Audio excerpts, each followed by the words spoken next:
Hello, everyone. I'm Larry Ridley, and you're tuned in to Madden 18 on EA Sports. Tonight's matchup, team to victory. It's Marcus Mariota's Titans going up against Osweiler's Browns. For the call, let's send you out to the broadcast booth, where we'll join our commentators, Brandon Godden and Charles Davis. We are just a stone's throw away from the Rock and Roll Hall of Fame as we get set for football at First Energy Stadium in Cleveland, Ohio. This was the scene a few minutes ago. The dog pound in full roar as their Browns emerge from their tunnel. And they're ready to go as they get set to match up with the Tennessee Titans. Hi again, everybody. Alongside Charles Davis, I'm Brandon Godden, and you know, now more than ever, it's a passing league. We know that, and as Larry hit onto the open, we've got a couple of great passers squaring off here this afternoon. And usually the discussion centers in on how they're going to compete against the opposite defense. But you and I had a nice little chat with one of these guys in this game, and they did say, look, I'm always competing against the opposite quarterback. If I play better than he does, I think my team has an advantage. Makes the handshake afterwards a little sweeter, too. Ryan Suckup, the man tasked with getting this one started. And off we go from Cleveland. And no run back here. This will be a touchback, and it comes out to the 25-yard line. So here come the Browns for their first drive on offense. They'll be led out by their quarterback, the former USC Trojan. It's Cody Kessler. Yeah, made 8 starts as a rookie. Don't be fooled by his record because he didn't get any wins during that time. He's a guy who knows how to distribute the football just like a true point guard, something that he did very well in high school and basketball. But this guy gets the ball around, moves it, and is very accurate with it. Only 2 interceptions in 2016.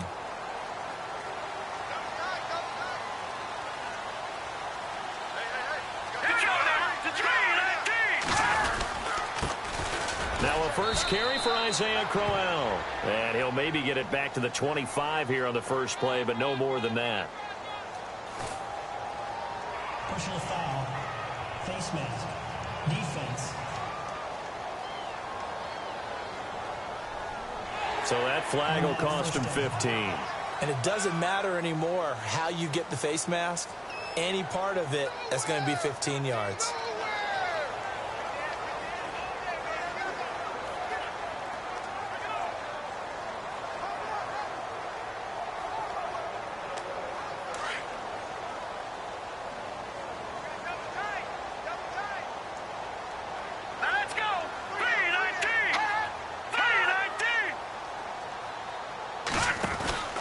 After the penalty, it's Crowell.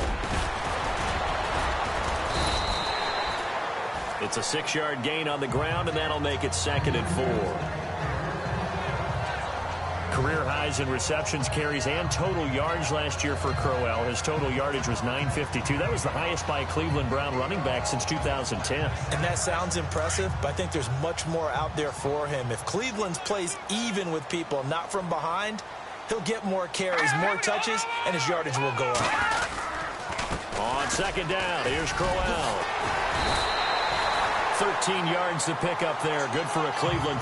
But we know one thing, Isaiah Crowell can run if given an opportunity. Had the longest run in the NFL in 2016, an 85-yard touchdown sprint week 2 against Baltimore. This one not quite as long, didn't end in 6, but still a great game.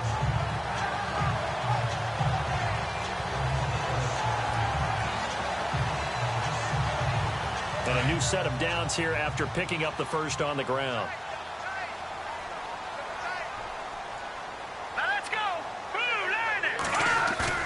Now a play fake here on 1st down. Blitz coming, and down he goes. Wesley Woodyard coming hard on the blitz. He dumps him for a loss of 8. And plays like that really hurt play calling. They had a really nice gain on the previous play, but gave about half the yardage back on the sack. Excellent pressure up front. Nowhere to go with the football. Down he goes.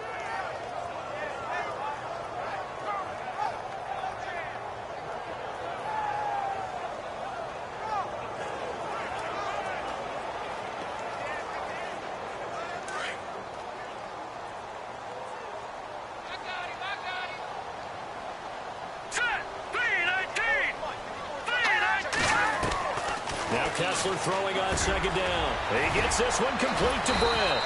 And he'll be brought down, it looks like right at the 40. And they'll get 9 there as that sets him up better for third down.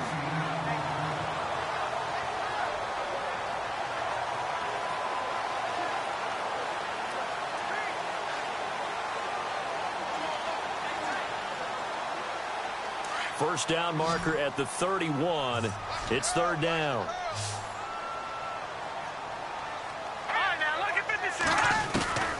From the gun, it's Kessler. And he's got his tight end in Njoku. Big yardage there for the Browns, 18. If this Tennessee team is going to be one to watch, if they're going to be a factor in 2017, that pass defense has to improve. They were number 30 last year. As a team that should be more comfortable with the schemes that they're playing, as well as being able to add a few new ones because they've stayed stable on the defensive side in their staff. So what they're teaching now, they've learned before. They should be able to tune that up a little bit and get better play on the back end in order to improve that number from 2016. Counting down toward the midway point in quarter one.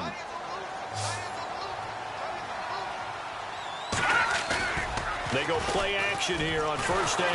And no escaping this time as he'll go down. They got him for a sack. Daquan Jones. He's the one that got to him. He takes him down for a loss of 9. Sometimes I watch games and wonder why they use play fakes on certain passing situations because it's not going to fool anyone. I don't know if that was the case here, but the end result was the same. No one fooled. The quarterback was hit.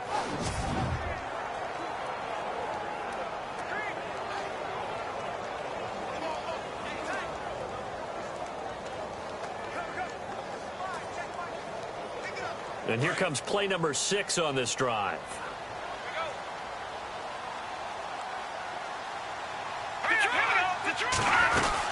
They'll run it now out of the gun. They get 2 yards back, but they're going to need a lot more than that here on third down. And a look now at the starting offense for the Browns. 2016 was a very tough year for Cleveland offensively, but head coach Hugh Jackson, who also handles the play calling, has high hopes for 2017 with a revamped offensive line and his creativity in play calling.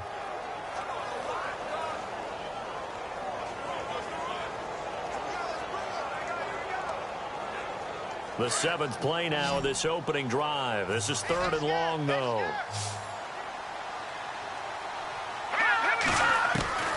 From the gun, it's Kessler. That is caught at the 7. And down he goes, taking it inside the 10, just shy of the 5 at the 6. They're able to convert on third down, and that sets up a first and goal. Brandon, lest my eyes deceive me, I think they found a matchup that they're trying to exploit here, don't you? I mean, it's the second time they've gone to him here on this drive. Yeah, opening drive. It's a tone setter, right? I think they're going to be looking right now. They like him as a featured receiver. Let's see what kind of adjustments the defense is going to make to try and take that away. And now inside the red zone, the offense will operate. So the chains are on their sides. It's first and goal from the 6. And he's going to be met at the line of scrimmage and taken down. They'll say no gain on the play, and it'll be second and goal. A look at the defensive starters for Tennessee. The Tennessee Titans defense lived up to the mantra that every defensive coordinator preaches, and that's stop the run first. They finished second against the run. Unfortunately, they finished 30th against the pass, which led to a 20th overall ranking in defense. In order for them to continue to ascend, they've got to shore up the back end in the secondary and get a better pass rush.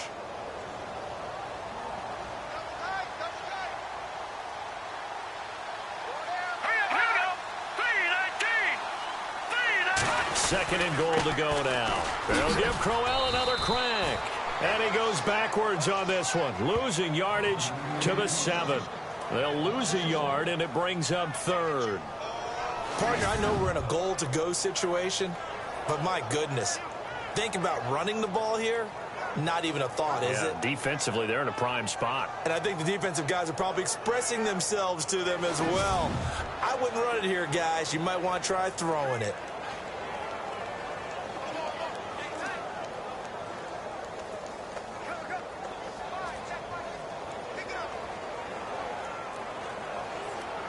Can this defense get the stop on the opening drive? Here's 3rd and goal.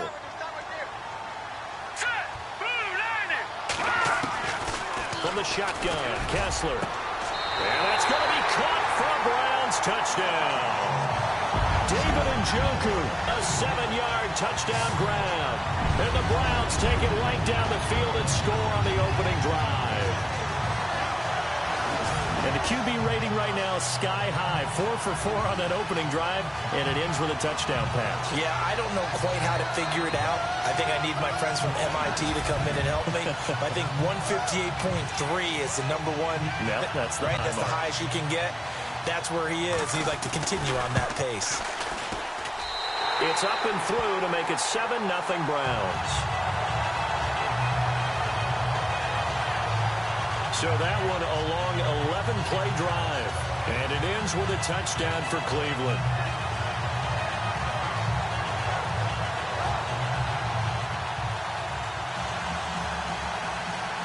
Here's Parkey now, set to kick it away.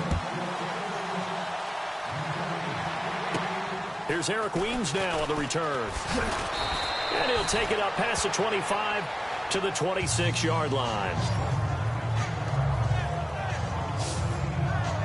So out comes this offense to take over for the first time. They'll be led out by their 3rd-year QB out of Oregon, Marcus Mariota. Yeah, and everything went up in terms of numbers last year in his 2nd season, right? Yards, touchdowns, quarterback rating before he broke his fibula late in the season. This is a guy who can do it all. Excellent pinpoint passer, and the wheels, oh my, he can break off a big run on you if you're not careful.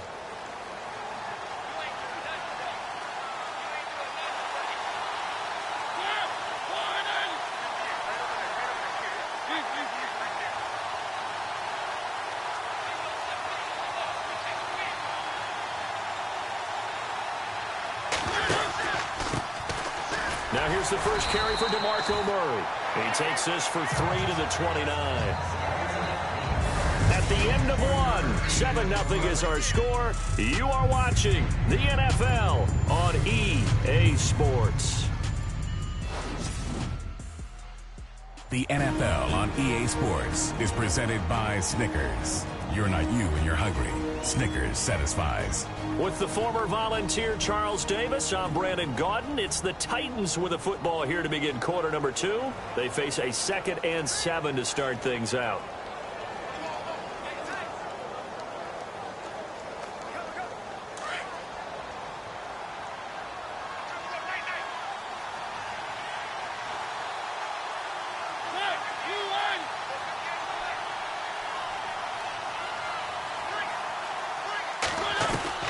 From the gun, Mariota. And incomplete there. A nice hit. Jars the ball free and brings up 3rd down. This team is not going to make it easy for you. They're a physical group, and we just saw it there on that play. They came in, made the contact, just as he's trying to haul it in.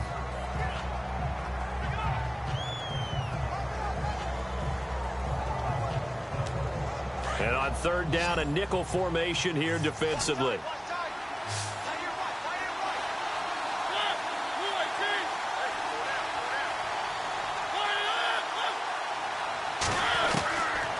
Working out of the gun, Mariota.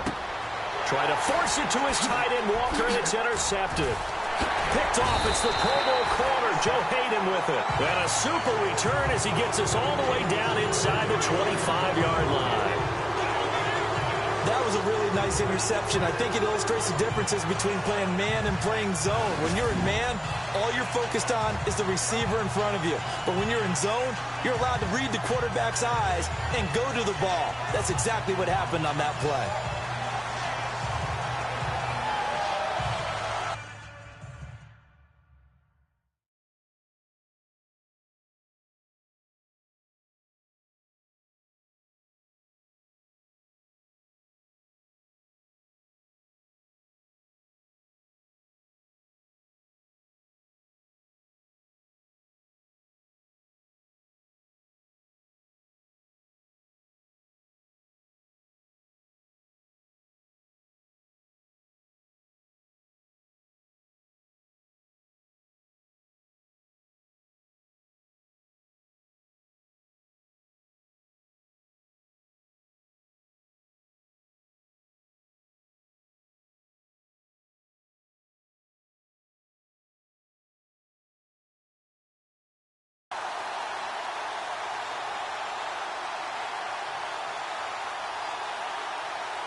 Charles, for the Cleveland Browns, as they come back out here on offense, their quarterback battle wasn't really just a two-man battle. It's really a three-man battle right now going into the season, isn't it? And I'm not sure they anticipated that. They knew if they drafted a quarterback, which they did in Deshaun Kaiser, he would be in the game. But acquiring Brock Osweiler was a little bit of a surprise to everyone, and many thought that he wouldn't even be with the team come training camp. Instead, he's firmly in the thick of this battle, along with Cody Kessler as well. Boy, did he announce his presence with authority to start his rookie year. 104 yards, 2 touchdowns in the season opener, and then the year got derailed a little bit by injuries. But I think the folks in Cleveland think that he has that #1 potential, don't they? I would think that they are correct. Corey Coleman downfield, he can create big plays. No gain on the play that time, and it sets up 2nd and goal. And he had a nice play there from his free safety position to hold him to nothing. And, Brandon, remember when the free safety was always back, away from the line of scrimmage? That's changed. That changed in a big way. The way we see it now, they're almost mirrors between the free safety and the strong safety. One will be up, one will be back, or sometimes both will be in the same spot. On that play, the free safety was there, no gain.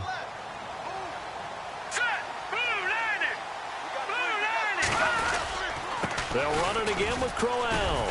And only about a yard there as he takes it from the 9 to the 8. I do know from experience that when you slow down someone's running game, you're now doing the dictating on defense. And guess what? Now you're getting ready to tee off on their quarterback because they have to throw it all the time.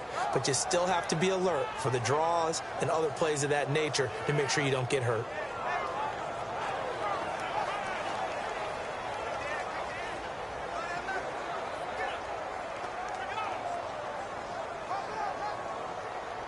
In their mind, certainly a field goal try would be a letdown. They had the great starting field position, now facing 3rd down. Working from the gun, Kessler. Dumping it off for Johnson. And he is into the end zone. Touchdown, Cleveland. Duke Johnson from 8 yards out, and the Browns add 6 to their lead. Getting your back involved, what's the importance there in the passing game? Well, oftentimes you can create mismatches because who's going to cover, and you get him into space, which is where he likes to operate with the ball in his hands. Oftentimes makes people miss, gets that run after the catch, and off he goes. And into the end zone. And it's good to make it 14-0. So that drive, 4 plays, and it's capped off by the Browns' touchdown. Here's Parkey now, set to kick it away. This is taken about 7 yards deep, and they'll put up the stop sign there as his guys will get it at the 25. Before the Titans get rolling again here on offense, you covered them extensively in the preseason. Wide receiver position, what have you seen? Well, they attacked that position with a vengeance in the offseason, especially in the draft, drafting Corey Davis out of Western Michigan with the #5 pick overall. Taywan Taylor, they went back and got him out of Western Kentucky, and he was prolific in college. And how about this for a wild card? They added a tight end named Jonnu Smith who can move all over the field and get down the field and catch the ball. They played Smash Mouth in 2016. They want to be a little more exotic in 2017 and throw the ball downfield. They're hoping these guys can provide that impetus for them. Give him 5 on the carry there, and it'll be 2nd down. No other way to say it, but it was an off year for DeMarco Murray in Philadelphia, and Chip Kelly's offense didn't really seem to be a fit. But when he went to Tennessee playing for Mike Mularkey, boy, did he fit in a big way. Finished 3rd in the NFL in rushing behind Ezekiel Elliott and a late-charging Jordan Howard. He was ahead of Howard much of the year. I remember Coach Mularkey in preseason said, DeMarco Murray's my #1 back. He'll get plenty of carries here, and he did. That was 2nd down run for Murray. And tough going there as he'll only get it up to about the 31. It'll only be a gain of a yard, and it sets up a 3rd down and 4 now. Well, he hasn't made much of an impact in the running game thus far, and after that last run, not much is going to change in that area. He hasn't been able to get anything going, and really the offensive line not helping him much.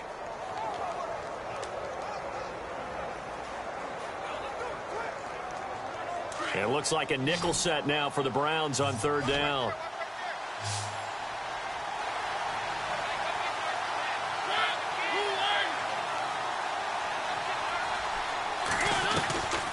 from the shotgun. It's Mariota. And he hits his man, Matthews. And he will have a first down here at about the 40. A Tennessee first down. That one Mariota to Matthews. Well, we always hear about the connections some quarterbacks have with certain receivers. I think this guy has a connection with just about everyone. Didn't mind throwing it in there against double coverage to him. Shows some confidence, supreme confidence. Big-time confidence that he would make the play for him, and he did.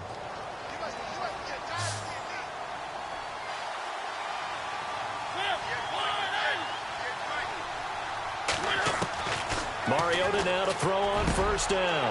Into heavy traffic, and it's intercepted. Picked off by the linebacker, Joe Schobert. And they are going to set up shop at the 40-yard line. So that's back-to-back drives where they've thrown an interception. Ordinarily, we look at the offense and say, what's going on with your scheme? Maybe we should look at the defense and just give them a whole lot of credit. They've got them frustrated right now.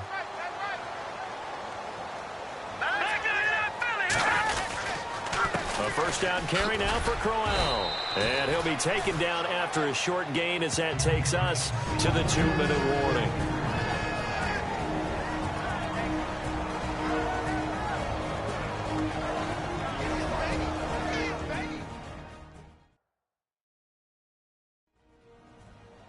We remind you that coming up in 2 minutes' time, we'll hand you off to Orlando, where Larry Ridley will have highlights and analysis of this first half of action. And after the play on the ground, that brings up second down here.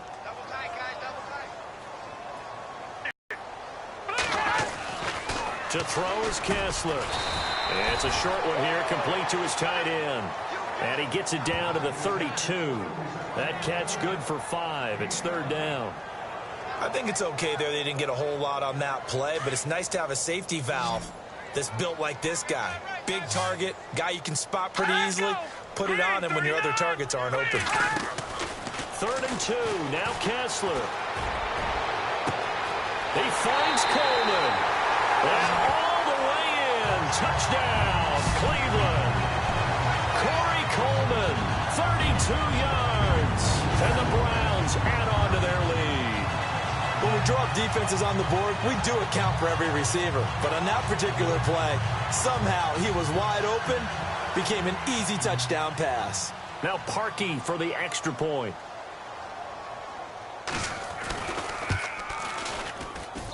And it is now 21-0.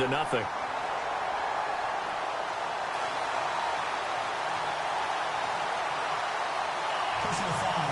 Roughing the kicker. Defense. Well, we looked at each other right away. We knew that flag was coming out. And I always enjoy the conversation post, because officials always tell you, I don't want to throw the flag, but you caused the play. You did it. I had to. And this will be a touchback as that sails over the end line. Now here comes the Tennessee offense. And speaking of Tennessee, a lot of people enjoyed the eclipse in the United States, the solar eclipse. I don't know that anybody enjoyed it more than the Tennessee Titans did. Yeah, and while Nashville may not have been the absolute epicenter, it was one of the prime places to watch. Over 500,000 people came into Nashville to be there for it. And Mike Mularkey, the head coach, he reworked their practice schedule so they would end 7 minutes before the time it would hit. They bought 200 pairs of glasses so everyone in the organization could be out on the field and enjoy it. And he's taken down. This will be a Brown sack. Emmanuel Ogbah. He's the one that got to him. He takes him down for a loss of 9. Great job defensively. I think he was trying to go through his progressions, find someone to get rid of the football. Before he knew it, he was on his back. So that just brings us right back to what you said in the beginning. A great job defensively. Nowhere to go with the football. That led to the sack. Now a second down throw for Mariota. And he's going to go down again. Now a timeout called defensively by the Browns. It's just their first, so they'll have 2 remaining here before we get to halftime.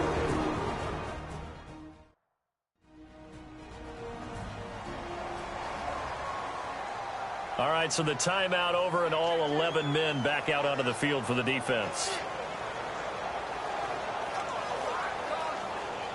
Mariota will need a big play after the sack as the Titans come up 3rd and long.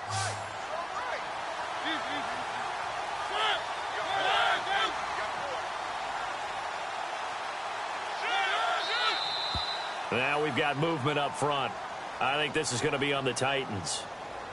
False start, offense. Not a great start to this drive. You had the sack, now the false start. I mean, it doesn't take much to either read lips or just imagine what the head coach is saying right now. Get your head in the game, guys. Let's go. Need something from deep in the bag of tricks here after first and second down went backwards. It's third and very long. Now Mariota going deep for Walker. And an incomplete pass. That'll stop the clock here with just under a minute to play in half number one. An attempt at a deep ball there. They didn't get it. But, boy, they're going to need a few of those to actually hit.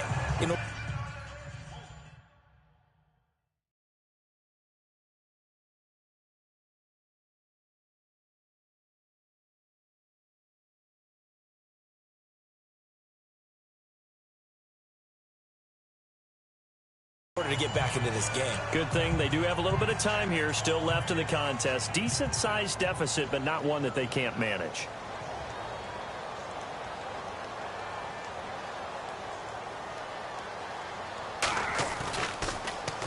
So a short drop, but he's able to get it out, and this is a good kick. Good move by Duke. And now past another. A very good return that time. 18 yards. And the Browns have a short field in front of them now as they take over 1st and 10. And now the Titans defense gets set to go again.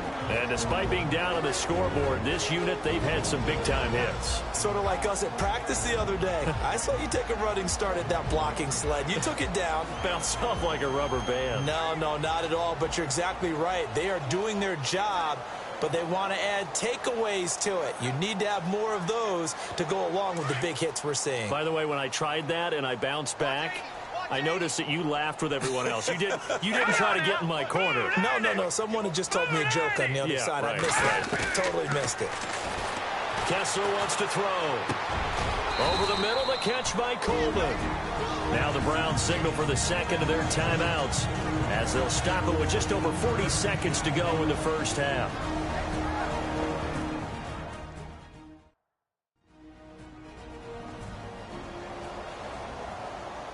So we're back in the offense getting set following the call of that timeout. So the offense now dealing with a 2nd and 7. Hurry up, here we go. 3-19. Shotgun snap, Kessler. Oh, he's got a little daylight. And this time not quite to the 30. It'll be down at the 31-yard line. 8 yards on the pickup there, and it moves the sticks.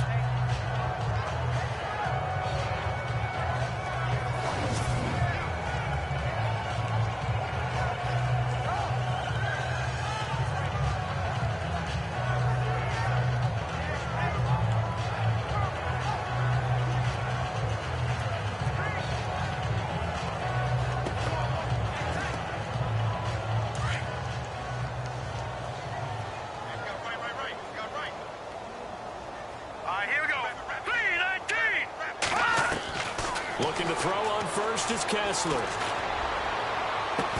And down he goes, taking it inside the 10 to the 7. Now here's a timeout as they're going to get it with 8 seconds remaining here in the first half.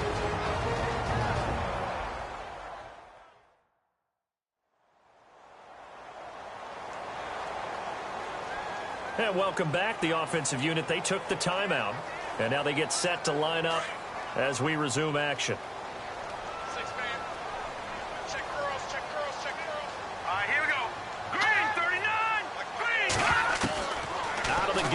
Kessler.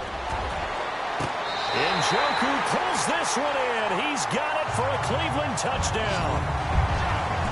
David Njoku in the final seconds of the first half. And the Browns add 6 to their lead. And that's a lead that excites a team as they head into the half. Good way to finish things off. Yeah, able to extend that lead, and you always say it, that can totally change the complexion of half number 2. Yeah, it changes your morale, changes your outlook. But even before that, let's see if they decide to kind of squib kick or what they're going to do on the kickoff, because you don't want to give up a big play right before the half ends. Good point. Now Parkey for the extra point. It's good, and they stretch their lead to 28-0 now. A drive there of just 4 plays. And it ends with a touchdown for Cleveland.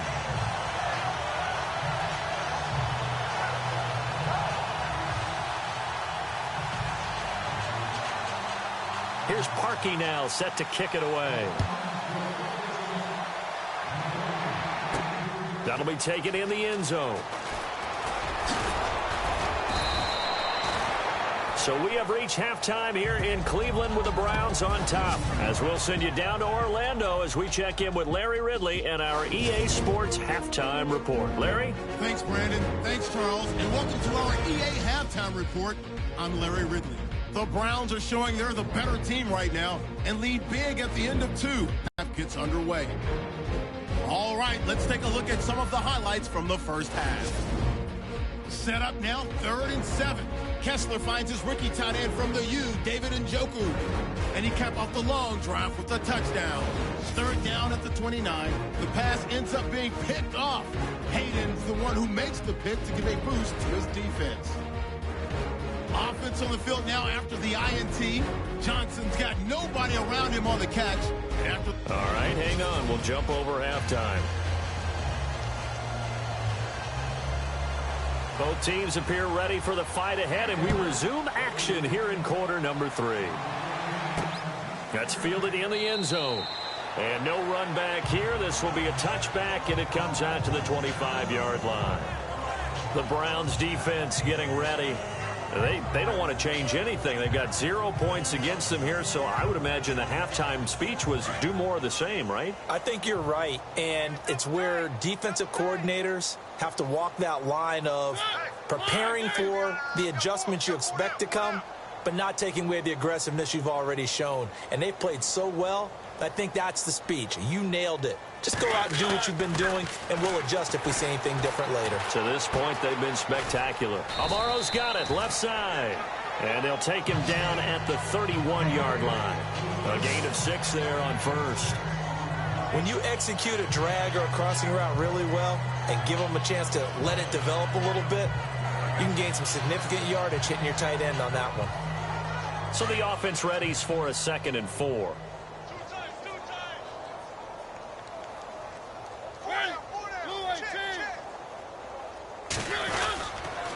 They run with Murray.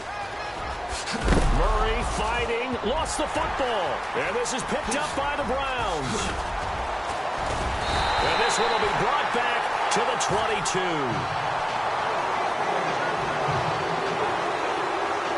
The psychology of the game never ceases to amaze me because you would think there would never be a fumble from what we hear from coaches all the time, right? And how much they practice not fumbling. Practice it, preach it, talk about it all the time. You would think no one would ever turn it over.